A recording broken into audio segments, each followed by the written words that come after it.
So ಇನ್ನು ನಾವಾಗಲೇ ಮಾತಾಡ್ತಾ ಇದ್ವಿ, ಅನಧಿಕೃತ ಬೈಕ್ ಟ್ಯಾಕ್ಸಿ ಓಟಾಟಕ್ಕೆ ಈಗ ನಿರ್ಬಂಧವನ್ನು ಮಾಡಿದ್ದಾರೆ. ಸಿದ್ದರಾಮಯ್ಯ ಮತ್ತು ರಾಹುಲ್ ಗಾಂಧಿಗೆ ಅಸೋಸಿಯೇಷನ್ ಒಂದು ಪತ್ರವನ್ನು ಬರೆದಿದೆ ಈ ವಿಚಾರಕ್ಕೆ ಸಂಬಂಧಪಟ್ಟಂತೆ. ಉದ್ಯೋಗಿಗಳಲ್ಲದವರು ಬೈಕ್ ಟ್ಯಾಕ್ಸಿ ಓಡಿಸ್ತಾ ಇದ್ದಾರೆ, ಉದ್ಯೋಗದಲ್ಲಿ ಇಲ್ಲದೆ ಇರೋರು.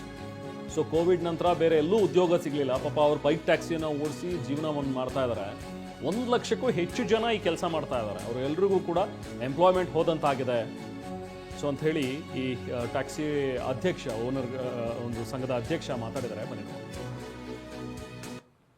ಸರ್. ಏನಿಲ್ಲ ಸರ್, ಪತ್ರ ಬರೆದಿರೋದು ಏನಂದರೆ, ಈಗ ಬೈಕ್ ಟ್ಯಾಕ್ಸಿನ ನಂಬ್ಕೊಂಡು ಜೀವನ ಮಾಡ್ತಿರೋದು ಸುಮಾರು 1 ಲಕ್ಷ ಜನ ಇದ್ದಾರೆ.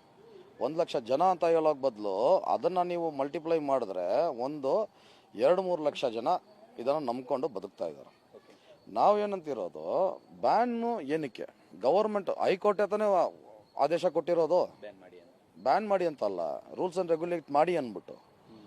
ಆದರೆ ಈಗ ಲಾಸ್ಟ್ ಫ್ರೈಡೇ ಯಾವಾಗ ಜಜ್ಮೆಂಟ್ ಆಯ್ತಲ್ವಾ, ಆವಾಗ ಅಲ್ಲಿದ್ರಿ ನಾವು. ಆವಾಗ ಇದೇನು ಹೇಳ್ತಿದ್ದಾರೆ ಅಂದರೆ, ಹೈಕೋರ್ಟ್ ಏನು ಹೇಳ್ತಿದ್ದೆ ಅಂದರೆ, ನಿಮ್ಮ ಗವರ್ಮೆಂಟಿಗೆ ಇಂಟ್ರೆಸ್ಟ್ ಇಲ್ಲ ಅಂದರೆ ನಿಮ್ಗೆ ಸ್ಟೇ ಕೊಟ್ಟು ಏನು ಮಾಡಲಿ ಅಂದ್ಬಿಟ್ಟು